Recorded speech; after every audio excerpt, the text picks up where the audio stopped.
Yes, A very warm good evening to everyone. Today, on the occasion of birth of Subhash Chandra Bose, we are conducting an e-lecture on marine archaeology in India. So today, our resource person is Dr. V Selvakumar sir. We very warmly welcome you, sir. It's an honor to have you on the history enthusiasts. And secondly, I welcome all the audience who are joining our e-lecture. And I also welcome co-host and co-founder of the History Enthusiasts, Miss Manali Momaya. Now, I request Miss Manali Momaya to introduce our today's resource person, Dr. V. Selvakumar, sir. Thank you so much. thank, thank you, Nidhi, for the warm welcome. It is an honor to be presenting the introduction of Dr. V. Selvakumar, sir. Sir is the head of the Department of Maritime History and Marine Archaeology, and also the coordinator for the Center of Indian Ocean Studies, Tamil University, Thanjavur. He completed his doctoral research and postdoctoral research from Deccan College, University of Pune, which is in Pune. He was a faculty member at Center for Heritage Studies, Tripunitura, Kerala, from 2003 to 2007, and the Department of Epigraphy and Archaeology of Tamil University, Thanjavur, from 2007 to 2017. His research interests include archaeology of India, prehistory, heritage management, maritime history and archaeology, archaeological theory, heritage management, history of science and technology, ceramic studies, Indian ocean cultural interactions, and eco criticism. Sir is a multifaceted personality, and after reading his introduction, it is quite clear that his base of knowledge is very wide, and we will definitely benefit from his lecture. So, without taking much time, I now request Dr. V. Selvakumar to begin with the lecture. Uh, Uh, we yeah. hope that all our viewers will stay tuned till the end. Yeah. Good evening to you all. I am very happy to be part of this history enthusiasts group, which is organizing a series of lecture. I appreciate the two organizers who have taken a lot of effort in creating this platform and for sharing knowledge in this corona time. So today I have devised my topic as marine archaeology in India. So what I am presenting today is just an overview. It is not my work. My work is very limited. I am not an underwater archaeologist. I work mainly on the coast, and I work on maritime history related to long distance interactions, and I'm not trained in underwater archaeology. So this marine archaeology as a branch, it includes several subfields in which underwater archaeology exclusively deals with working underwater. My research has concentrated mainly on the early historic and medieval Indian Ocean interactions. I have worked at the site of Archimedes, which was an important trade center in the early historic period. I have also worked at the site of Pattanam, which is identified with ancient Musaris. In addition to that, I have worked at the site of Thaikal Kadakarapalli, where we did an inland excavation near the coastal area, and we found a shipwreck of 13th century CE. This was done with the collaboration of Center for Heritage Studies Tirupunitura and Department of Archaeology, Government of Kerala.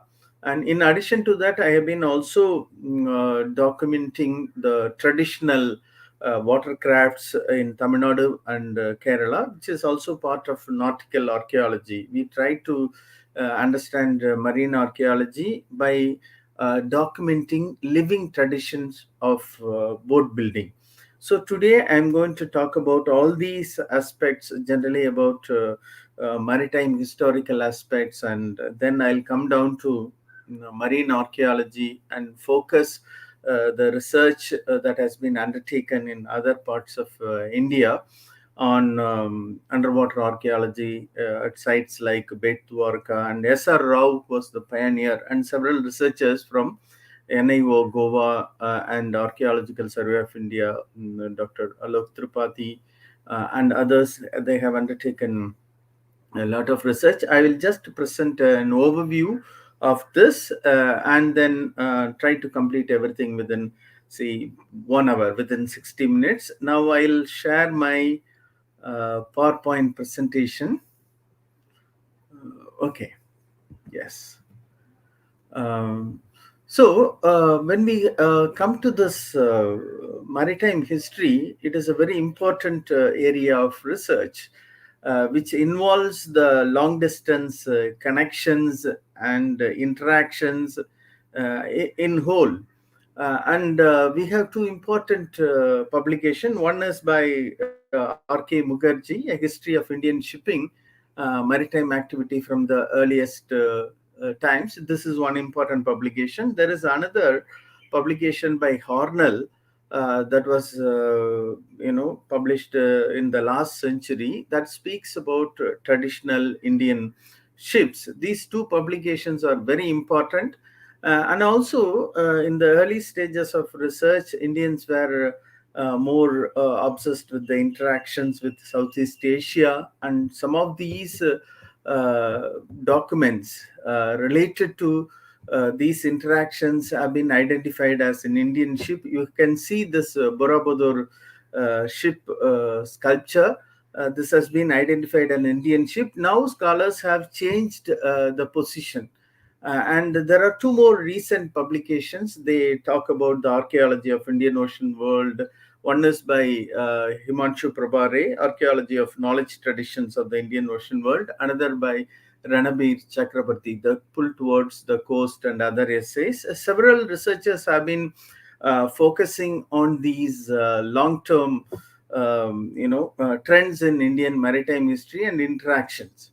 And also we see a lot of transformation in the historiographic perspectives. There has been always an impression that there is a lack of studies on maritime history of India. Maritime history of India as such has not been well documented. Actually, a grand historical narrative is required to boost the support for maritime build-up. That is the view of Amit Kumar. Focus on seafaring activities, colonial notions, and nationalistic perspectives have dominated the early 20th century.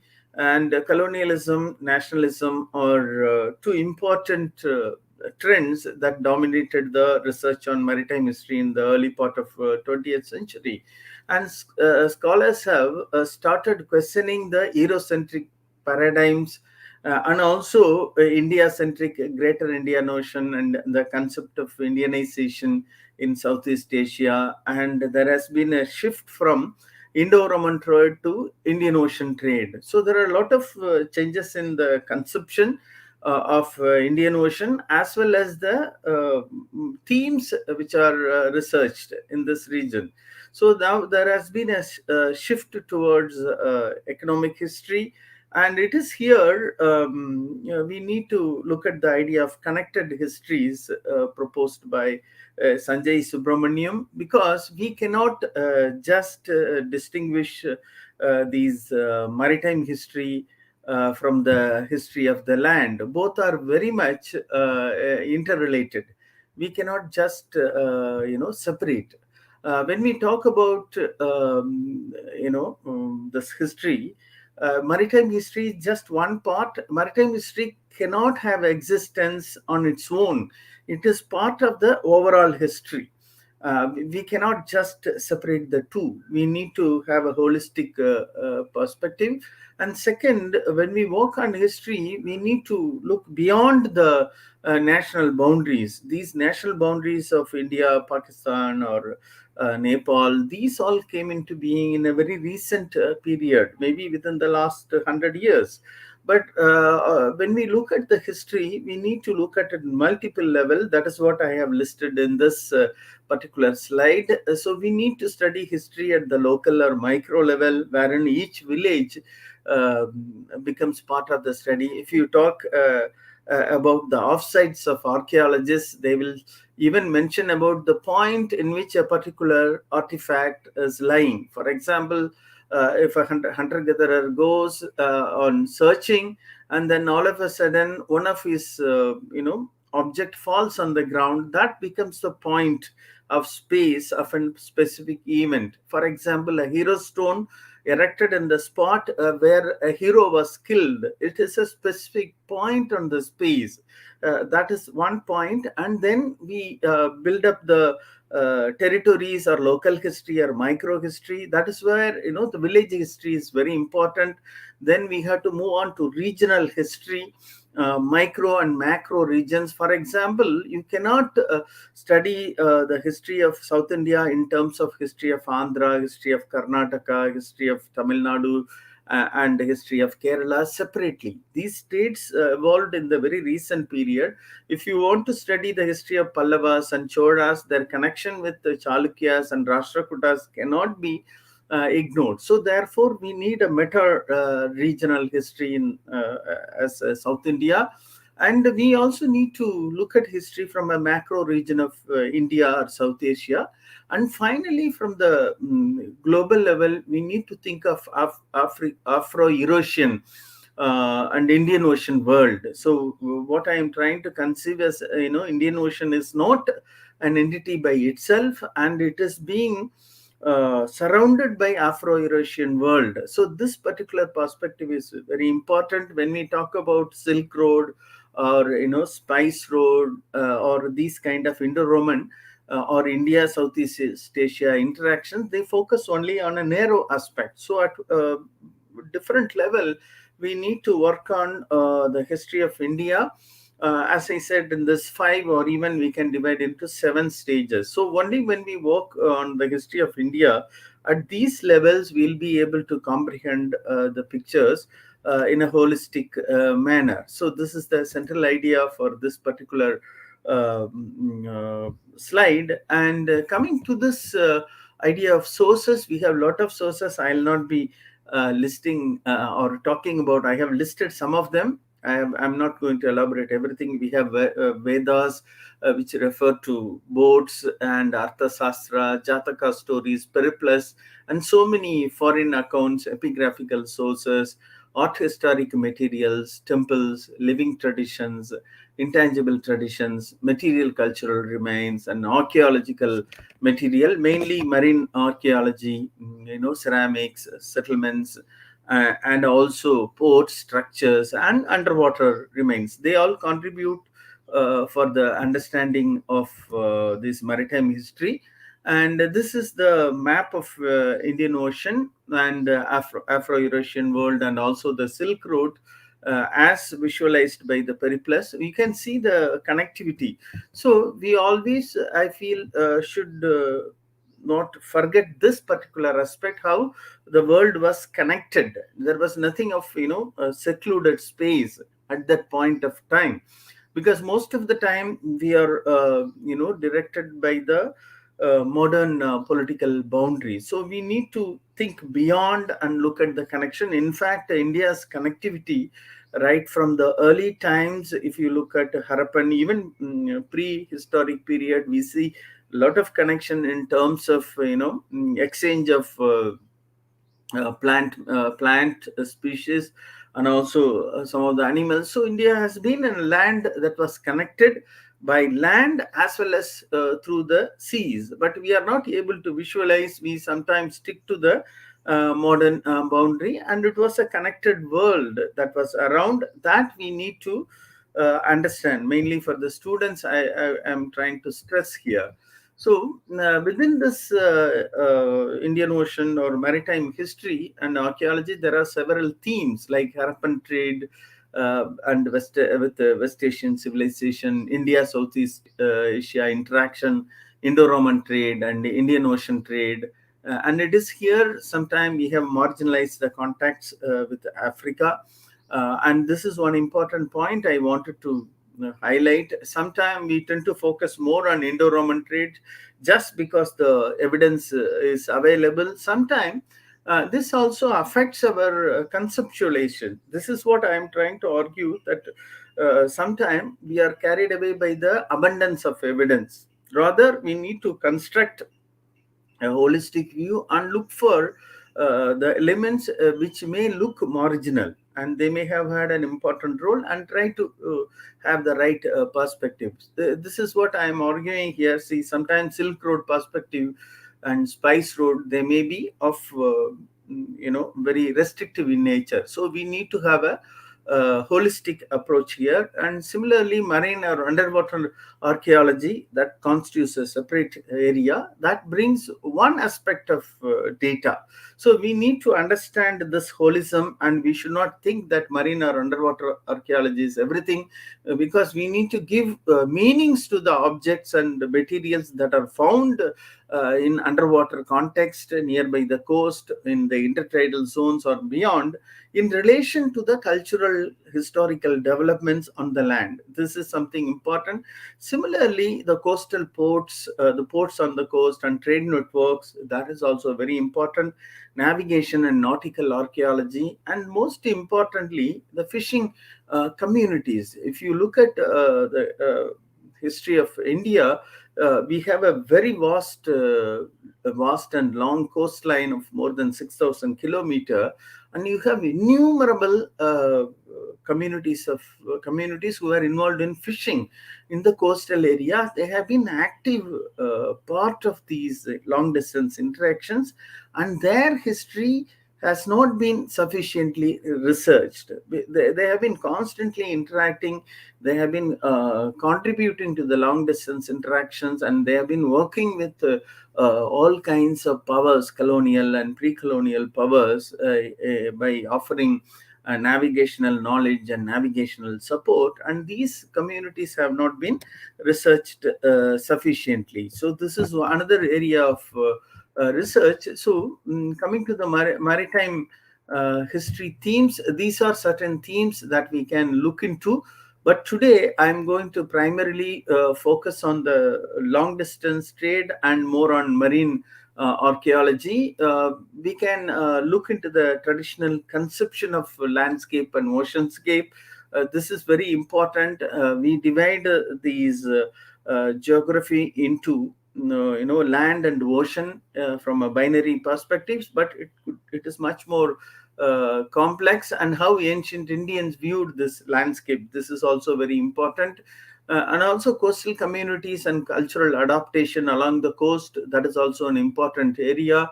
And long distance cultural interactions and marine resources, they have been an important component for subsistence as well as for ideological formulation, and also material culture, text and traditions. And these are some of the other themes. I will not focus on all these themes today.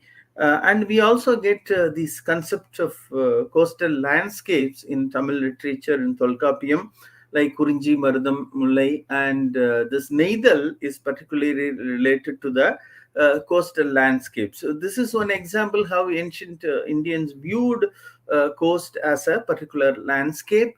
And also already I mentioned about fisher folk communities and their involvement in salt and salt trade, for which we get a lot of reference in the literature. And also mainly salt and fish were the two important material that were perhaps traded from the late prehistoric period, traded or exchanged. And we have a lot of references to these watercrafts in early Tamil literature. For example, we have a watercraft called Ambi that comes frequently in the literature. We also have a group of people called Ambikaras in Karnataka, very well. This term Ampi is not used in Tamil, but it is there in the early literature. So you get different kinds of watercrafts that were used in the ancient time. And also we get evidence for utilization of marine resources as part of consumption for subsistence, fish, salt, and also sacred conch and cowrie shell. They became objects of economic interest or ornament. And also, if you look at this earliest use of marine fish, we get evidence from the Harappan context and also from the Neolithic context. We get very important evidence. Other Neolithic, we get shells, use of shells as ornament from some of these sites in Karnataka. Arti Deshpande has researched on them, and similarly in Harappan context also we have evidence for the use of marine fish and trade, at least in the Kotiji phase. It's been argued that these people have utilized resources for about 800 kilometers. And Belcher 2003 has mentioned this. And as I said, this Turbinella pyrum was extensively used by the Harappans for making shell bangles, and these shell bangles were widely used in ancient India. And you find several sites with evidence for this workshop. And this Turbinella pyrum has become one of the iconographic attributes of Vishnu. And the sacred conch has been used for several purposes, for offering or for feeding milk to the children, for feeding medicine, and for so many other purposes, for rituals and religious worship. And this was one of the important item of trade or exchange in the early times. And recently we excavated a site near Coimbatore where we have identified late Neolithic context, where we have found human skeletons datable to say 1500 1600 BC, and they were offered this oliva species shell ornament. So this is something very interesting, that in India these kind of hinterland and coast network developed in the Neolithic, mainly in the southern part of time. It developed in the Neolithic. So far we have been talking only about early historic exchange, and this particular network is very important. And in many megalithic burials, this particular species was utilized in the Neolithic times. And we also get a lot of evidence of shell ornaments in the megalithic Iron Age burials of South India. They also reveal about the long distance network between the coastal and hinterland region. These are ear ornaments from Odugatur, documented by Richards.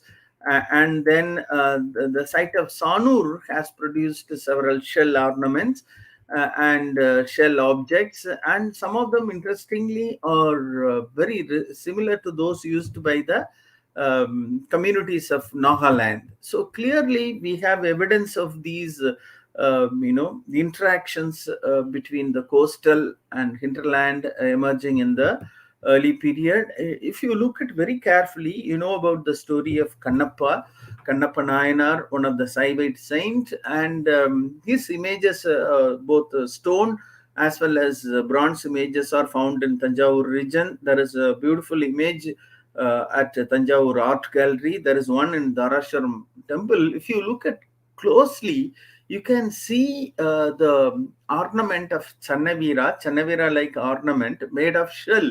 So this is something very interesting, that the use of shell ornaments was prevalent among hunter-gatherers and these communities even in the medieval time. This is one interesting example we get. And also we have evidence for salt production in the early period, and also a lot of reference to the women traders moving from the coast to the hinterland in Sangam literature. And this is one important commodity that was traded from the early period, mainly for preserving meat for a long period of time. People needed this salt. Salt was one important commodity of trade, and this moved from the coastal region, mainly in southern part of India and other regions where people rely upon the coastal salt, and this trade was very important. We get evidence even in the medieval and later medieval period also.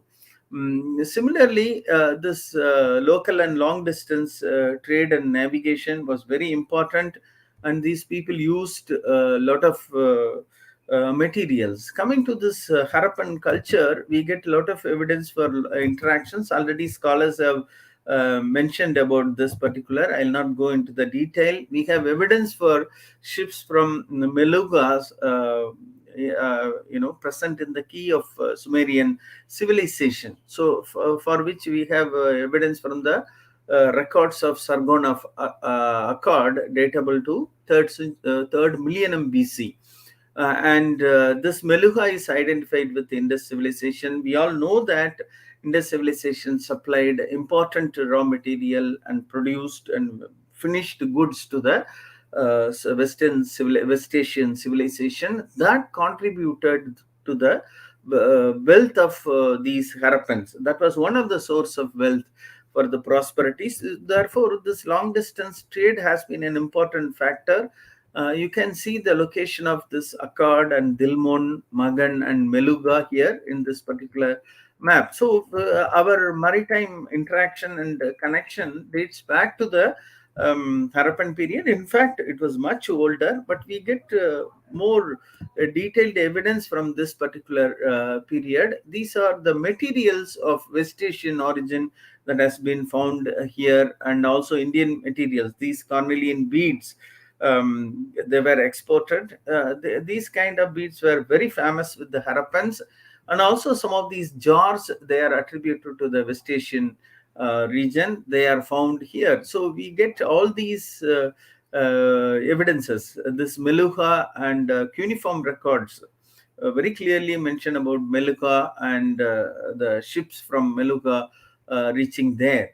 And also, interestingly, this dockyard of Lothal is very significant. Although there are controversies, it is an important structure excavated by S.R. Rao. Some scholars identify this as a water reservoir. Some scholars argue that it was a dockyard. So this is again a point of debate, but the Harappan sites of Gujarat clearly indicate the long distance connections and the interactions.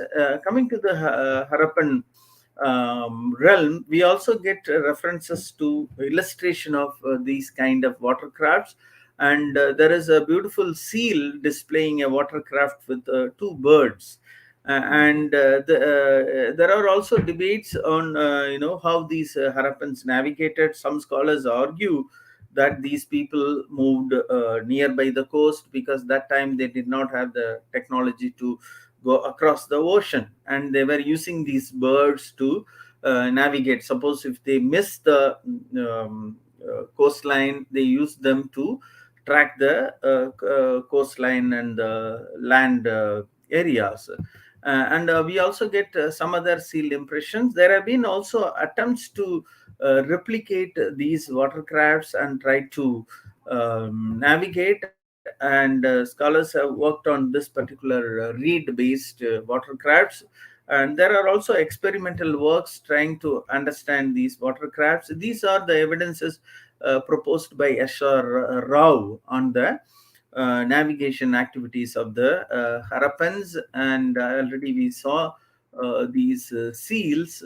And coming to the early historic period, we have a lot of evidence for the movement of the people, ports, market, and settlements and networks. And it is these kind of evidences, they have their parallel supporting evidence from underwater. Unfortunately, in most of the contexts, we don't have evidences dating from very early period in underwater because of the ravages of nature. But this particular long distance evidence is very important, because whatever we get in the sea are connected to the history of the territorial region. So coming to this early history of Indian Ocean trade, we need to look at some of the evidence that is emerging from Egypt. The Egyptian pharaoh Ramses II, who was buried in 1213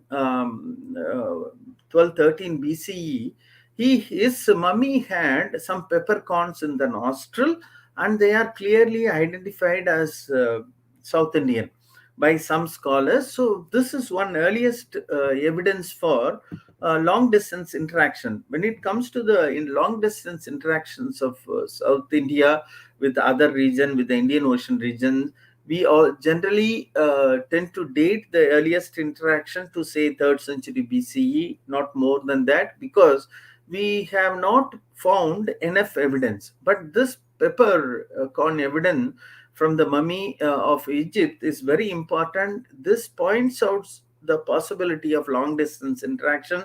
Earlier, I also mentioned about the interactions of this coastal and hinterland network by the finding of shell ornaments from the Neolithic burials. And similarly, in Israel, they have also found cinnamaldehyde from, they have analyzed the flask that are seen in this slide, Namdar and Gilboa, they have published, and they date these cinnamaldehyde to the period of 9th century BCE. This is also very important. They say that it might have come from Southeast Asia or Sri Lanka or South India through these network.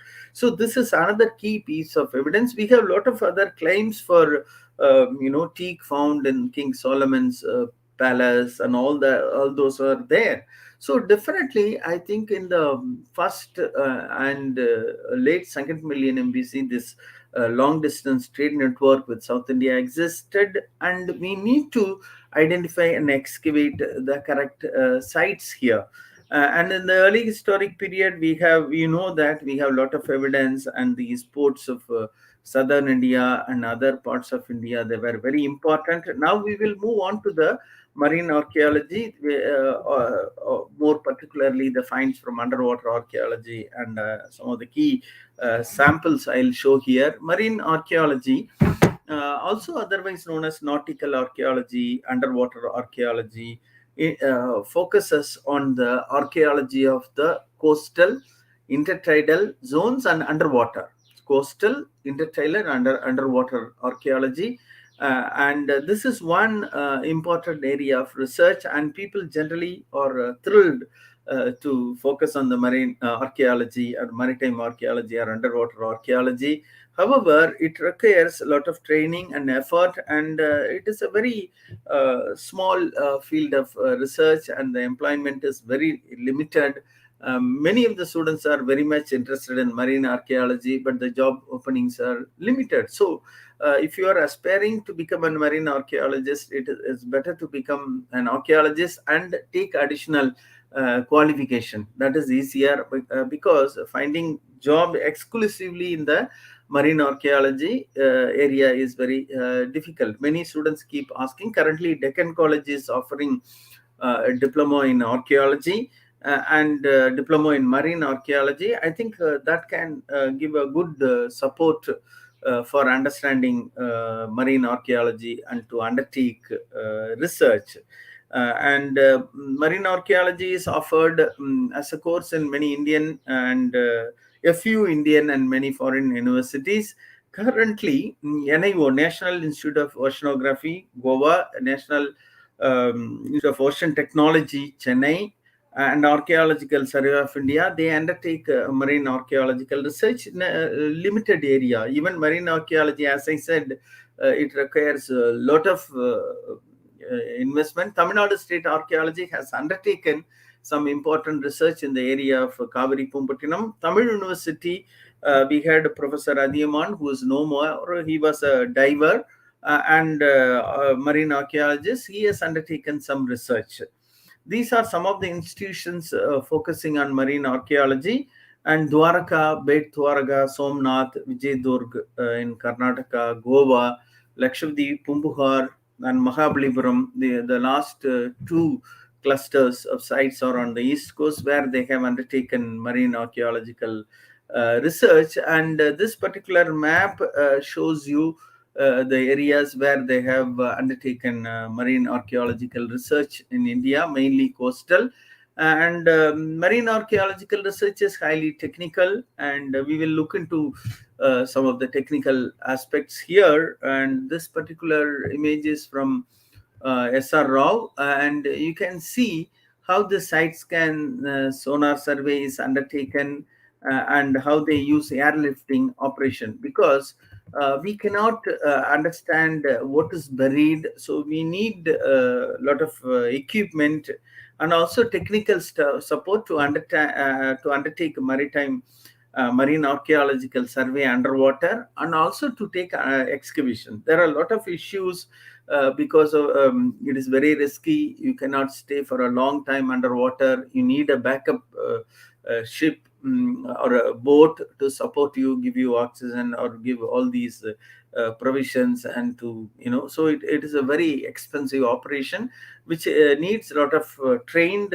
professionals and technical expertise. That is why it is always done under collaboration. Here you can see a diver inspecting in a bronze vessel in situ, and this is from West Coast region, and this is from the publication of S.R. Rao. And also these marine archaeologists use underwater scooter. This was the one that was employed at the site of Dwarka. And here you can see this particular scooter. Another photograph.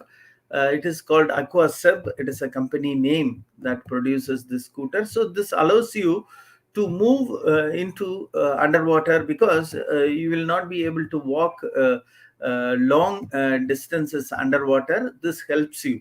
So similarly, this self-contained underwater breathing apparatus, or the scuba diving, it is also undertaken as a amateur. It is also undertaken as an amateur activity to watch the fish and other corals underwater. In Pondicherry, there is a group of people who offer this training. Similarly, in Goa, also they offer this kind of training. They give you very good training in underwater, mainly using for mainly the scuba diving training, and that is essential. You need to get a certification to become an underwater archaeologist, and then you need to learn the professional techniques like deploying buoys and documenting the underwater materials, how to recover them carefully, how to position, because on the land excavation or survey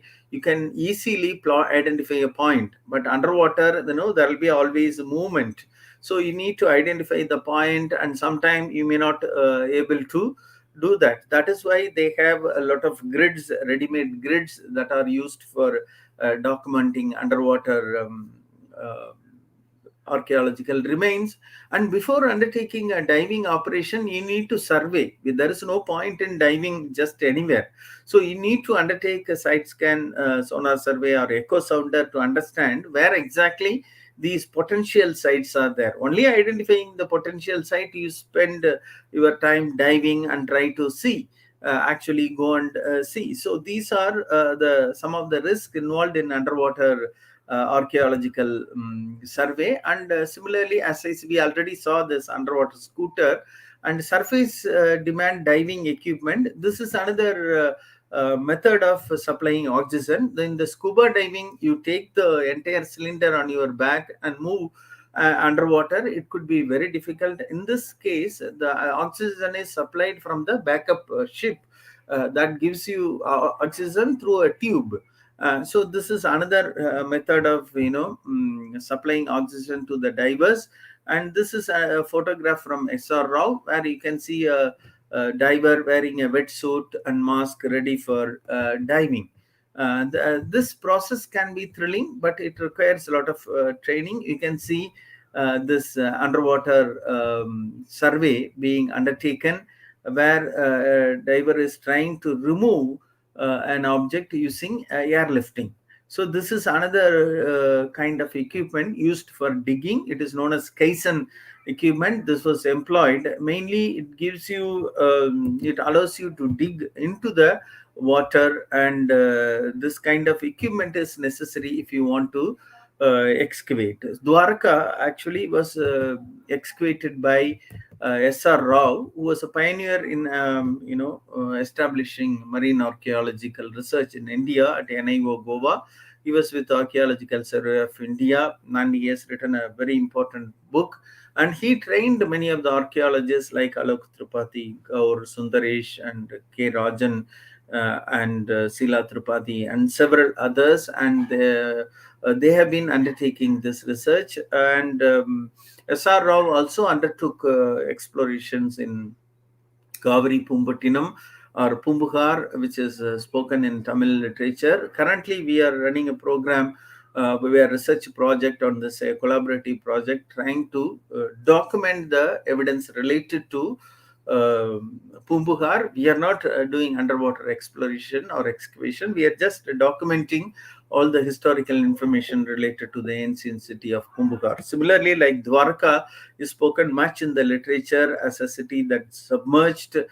Similarly, Pumbugar is spoken as a city that is submerged, and scholars have worked more on Dwarka and also in Pumbugar. Pumbugar, they couldn't find much of the information, and there are several publications by Sundaresh and other researchers that are available on this. You can check the information.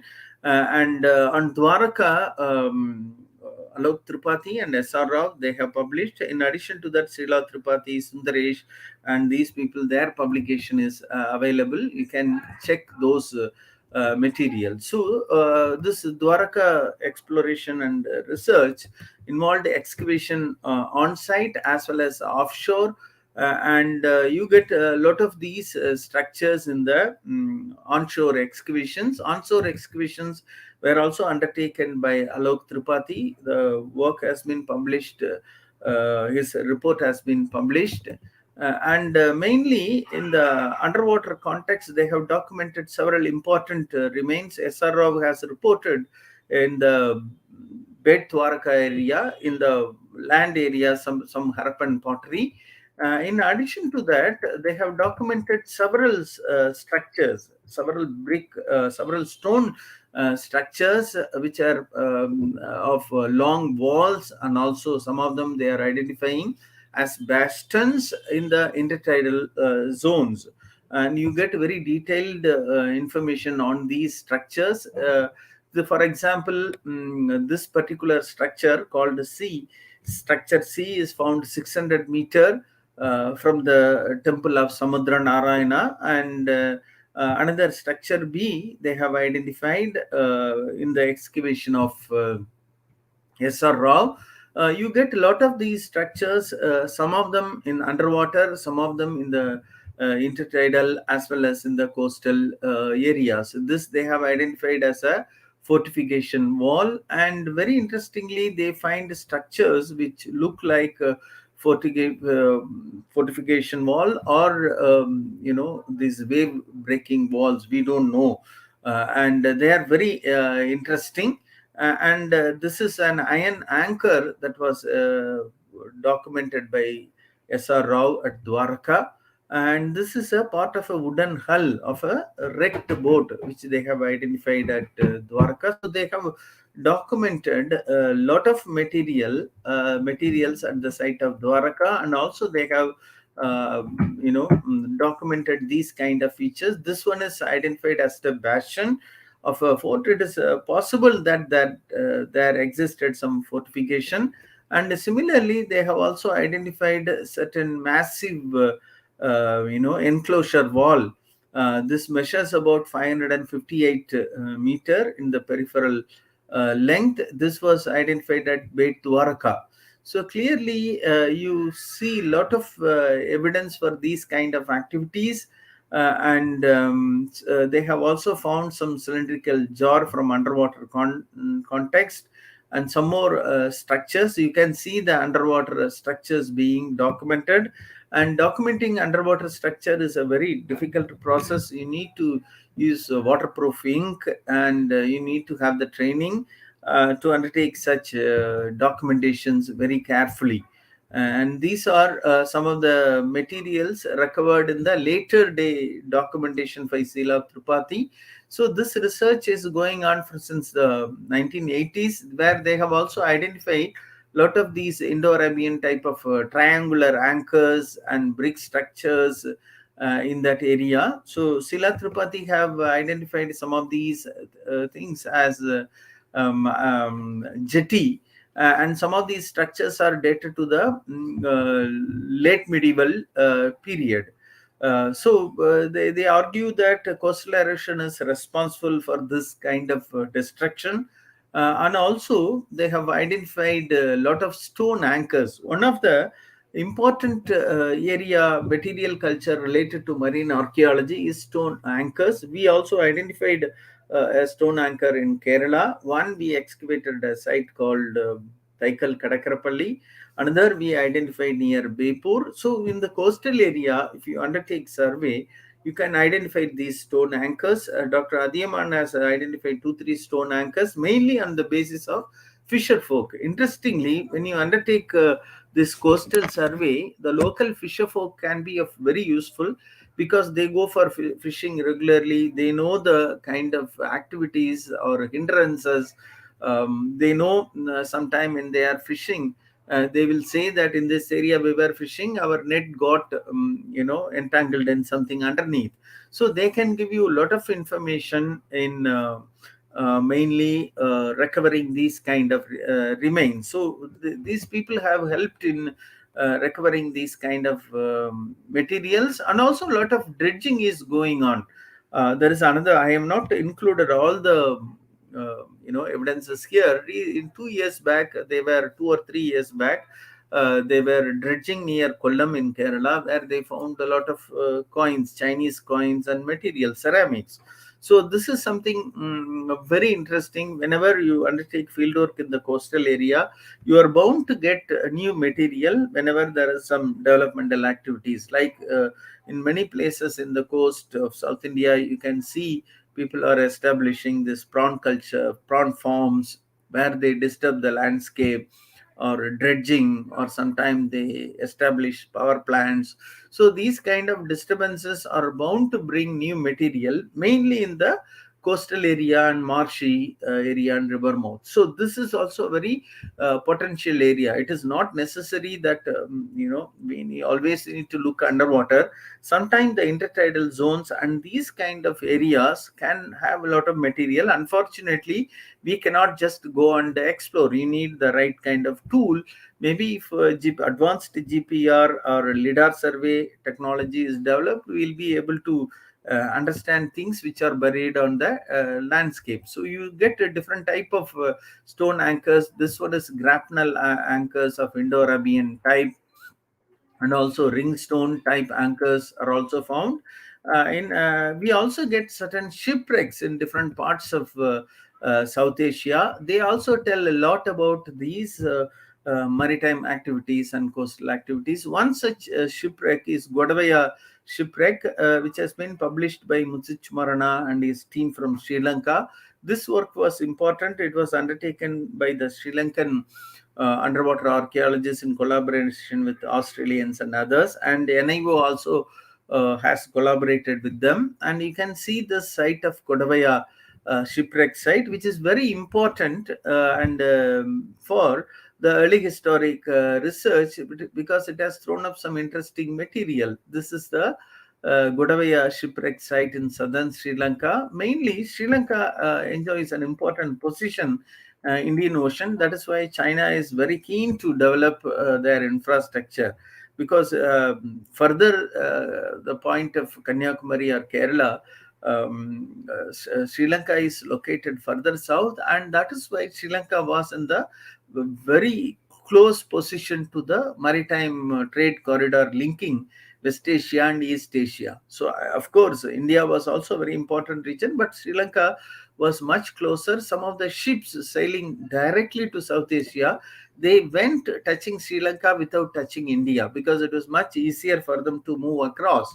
And that is why Sri Lanka occupies an important position. Especially the southern part of Sri Lanka has important shipwrecks, and this particular shipwreck has revealed a lot of material. This is a stone quern, four-legged quern. We find a lot of them in the Shatavakana sites.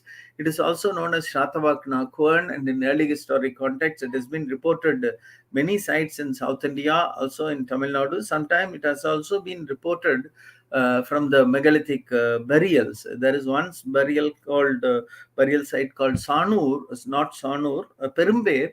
near Chengalpat, in old Chengalpat district, which was excavated by Alexander Ray. They have found, and they are very common in Shatavahana sites, and that querns were also found in this particular shipwreck. And in addition to that, they also found pottery and large jars and glass ingot. This is something very interesting. These glass ingots, they shed a new light how this glass production was not happening in all the sites. If you look into the archaeological sites of early historic period, you find evidence of glass production lot at the site of Archimedu, and also another site called Karaikadu or Kurikadu further south, and a few other sites. In some sites you find glass beads, but not the glass wasters, glass slag.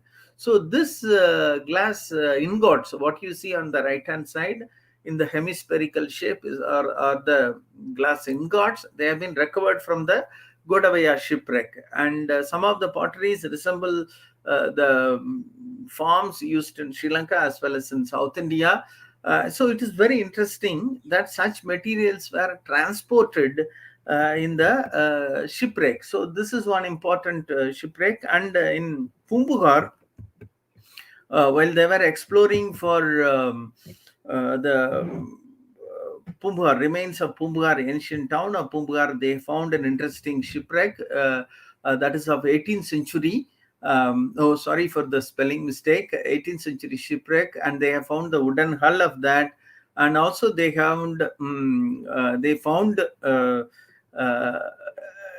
long gun on the ships, and also 3 gunpowder boxes. And interestingly, W. Blackett, 1791-92 was inscribed on this particular lead ingots. And you see these lead ingots, they were found in large number. This W. Blackett was an important person in England, and probably he was involved in coal and lead mining. And perhaps this particular lead ingots came from his factory. So mainly it is said these Dutch East India Company was involved in this trade, and lead was used for coin production and water pipes for sheeting. Actually, they were sheeting the ships with lead plates in order to prevent them from the attack of Teredo. It is a very sea creature that bore holes into the hulls of the ships. So you find these kind of lead ingots in many of the shipwrecks, and this is one important material that was traded in the this 17th, 18th, 19th centuries. In addition to that, these heavy materials were also used as ballast in order to balance the ship weight. So such kind of materials have been recovered. And another important work has been undertaken by Alok Tripathi at the site of at the site of Bangaram Island. I will try to share this. Sorry, now, yeah, 1 second.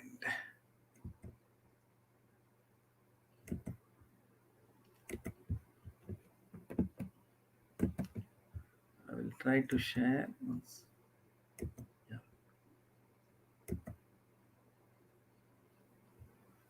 Okay.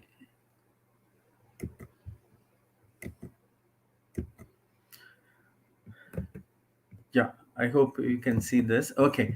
And this was one important excavation, and the name of this particular ship was Princess Royal. And this particular work undertaken by Alok Tripathi as part of Archaeological Survey of India was undertaken between the depth of 10 to 54 meter underwater. And here they have found a bronze bell, and which was found from surface. And very interestingly, the bell weighs about 100 kilo, and it has the inscription Princess Royal 1792. And they found 4 cannons and also an anchor with the length of 4.4 meter, and copper nails and sheet objects, glass bottles, and a lot of materials were found in this particular shipwreck. And also they found brown glazed pottery here, which was also very important. And we also have another shipwreck from the coastal excavation. This is from the site of Pattanam, where we excavated and identified a uh, canoe as part of KCHR excavation, in which Dr. Cherian and Shahjan were involved. Very important find. This dates to 1st century BC AD, but this is a land excavation, and you can see the wooden post that were planted here. And this is something very important to find, that tells us about the kind of navigation that was taking place in this part of the country in the early historic period. We also have this evidence of a brick platform nearby. And this is also very important evidence, and this is datable to the early historic period, say 1st century BC AD, very close to the place where they found this particular canoe.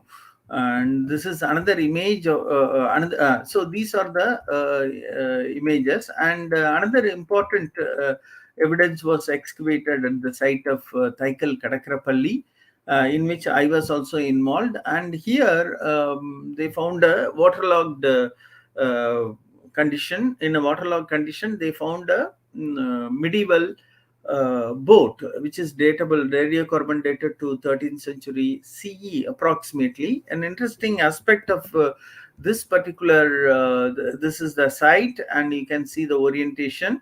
Interesting aspect of this particular watercraft was that it has this kind of features, cleft kind of features, and which were used for securing together.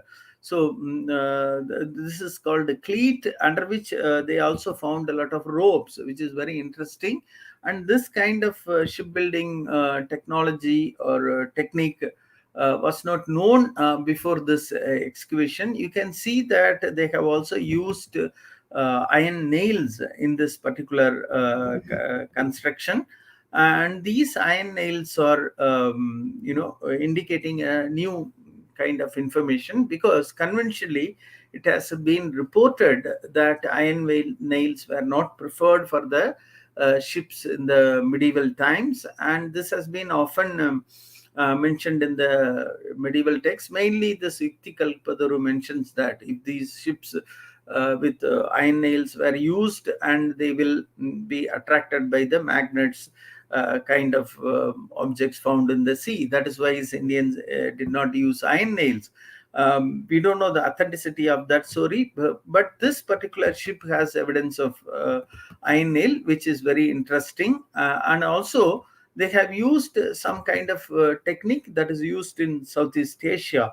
So this particular Thaikal Kadakrapalli ship indicates a kind of technique that was used in South Asia as well as Southeast Asia. Another important point here is that in the maritime context, we cannot be talking about Indian technique or West Asian technique. Sometimes these traditions fuse in such a long distance interaction. It is just not possible to talk about something that belonged to India, or something belonged to West Asia. It was a common kind of tradition that fused together, so we cannot easily identify the origin of these traditions. And these ideas also change over time. Earlier it was thought that the Borobudur ship model was very Indian in nature. Nowadays we know that we cannot argue in that way. Some scholars are of the view that was a local ship type that came up to the east coast. So we get a lot of such ideas from these excavation. In addition to that, our traditional paintings also have a lot of evidence for the watercrafts of those times. Again, I am illustrating this Borobudur ship model, and I have not dealt this particular aspect of living tradition of boat building in detail because of want of time. As I already mentioned, that I will finish my lecture within 60 minutes, and here you can see the publication of James Hornell, who documented the watercrafts of South India. Several researchers since Hornell, like Victor Rajamanikam, Sean McGrail, and Lothika Varadarajan, Lucy Blue, and several others have documented the traditional Sila Tripati, and others have done detailed work on the traditional shipbuilding. And this is my last slide. And this particular aspect requires more time. So if you look at the traditional Katamaram or other boats of Uru, which is built in Kerala, and several other, Masula and other types of boats that were built till the end of last century. Especially, I learned that after tsunami, many things have changed, and people started building boats using fiber. This is also posing a problem for environment these days. And these traditional shipbuilding technology exist in some of the contexts, and they also can tell about the ancient way of navigation, how people were using this boat building tradition. Although these living tradition models cannot be taken to represent the pristine context of early time, that can give you certain ideas on the ancient maritime navigation techniques. With these few observations, I would like to complete my presentation, and I would like to thank the organizer for giving me an opportunity to make a presentation on the marine archaeology of India. And thank you.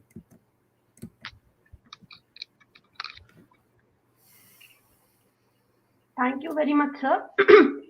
It was a very enlightening lecture because we haven't studied about marine archaeology or maritime history in our history and archaeology course, and there were so many new things that we have learned today from your lecture. And although it was, it was very, we must say it was brief because you have touched all the points, so you cannot go into detail about one particular thing. But definitely, it has inspired us to go into the depth of it from here onwards. So, if any of our viewers have any questions, kindly post it in the comment section. We will convey it to sir, and we will get your answer for you. Sir, Shri Nandan Shastri sir has asked a question. Is there any research done by you or others on the Tethys Sea in the Himalayas? No, I've no, posted no, a question. no, no, no. No, I have not done any research on that.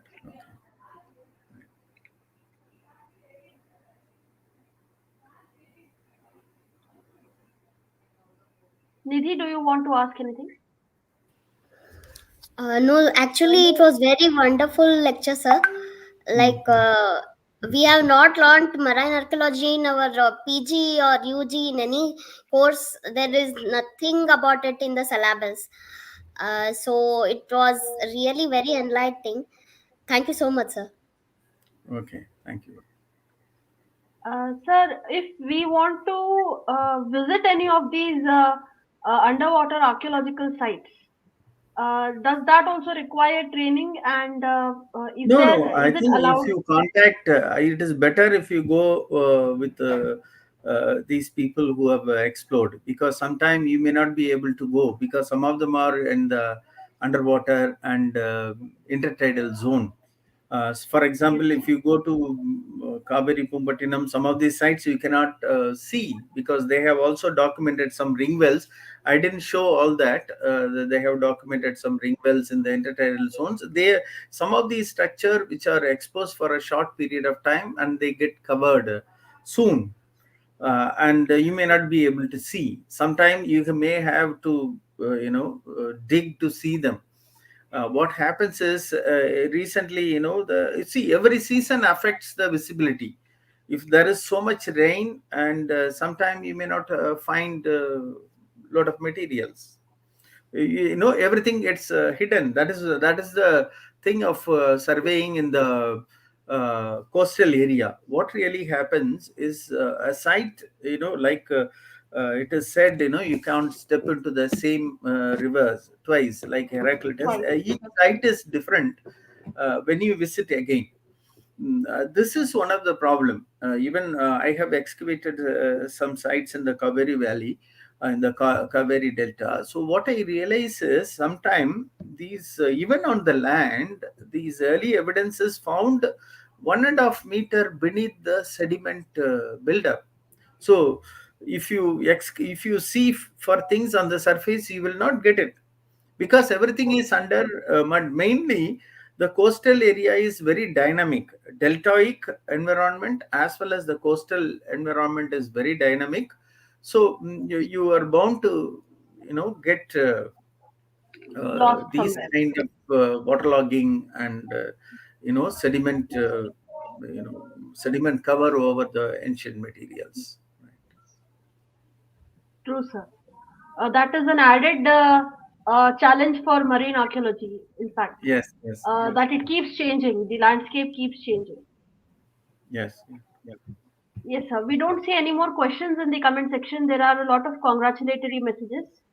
And Srinivas Rao M has posted that it is an excellent lecture. Shreyas Bhatt has written, wonderful webinar, sir. These days, this type of webinar is needed. And Shubhra Rajak madam has also written, thank you for this wonderful lecture, sir. So, yes, that the earlier one that was by Dr. M. Srinivasa Rao. So there are these comments definitely very apt for the lecture. It was very successful, and what we had hoped from this lecture, sir, you have delivered more than that, because we wanted an introduction into the field of marine archaeology, we and our viewers. So it was a very wonderful introduction, and we will definitely delve deeper into it as and when time permits. So, if Nidhi has anything to add, No, I think there is a comment in the chat box, I guess. yes, no. Dr. Srinivas Rao has introduced himself. Yeah. Assistant Professor and Head Department of Archaeology and Architecture, Telugu University, Srisailam. Sir has posted that it is an excellent webinar. Yes. So, if there are any other questions, any further questions, I request the viewers to post it in the comment section, and even later on, we will convey those questions to sir, and we will get your answers for you. Until then, I think it is time to say goodbye. So, coming to the end of the lecture, I request Ms. Nidhi Katti to propose a vote of thanks. Thank you, Manali. Thank you so much. So today's lecture, it was really a wonderful lecture, sir. I thank Dr. Selvakumar sir on behalf of Manali and myself. Thank you so much, sir, for accepting our invitation for this lecture. Thank you, sir. I also thank all the audience who watched this lecture and who supported us and who were active throughout the lecture. Thank you so much and keep supporting us. Your support is very, very important for us. And I also thank Ms. Manali Momaya for being a wonderful co host. Thank you so much. Thank Thank you. you to Nidhi. And yes, before going offline, I have one more announcement for the viewers. Once again, we invite any research scholars who are interested in presenting a book review on our channel. You may contact me or Nidhi, or you can email us at thehistoryenthusiastkru20 at gmail.com. We will be very happy to host you on our channel, and please take advantage of this one. So thank you. See you again later. Goodbye. Thank you so much.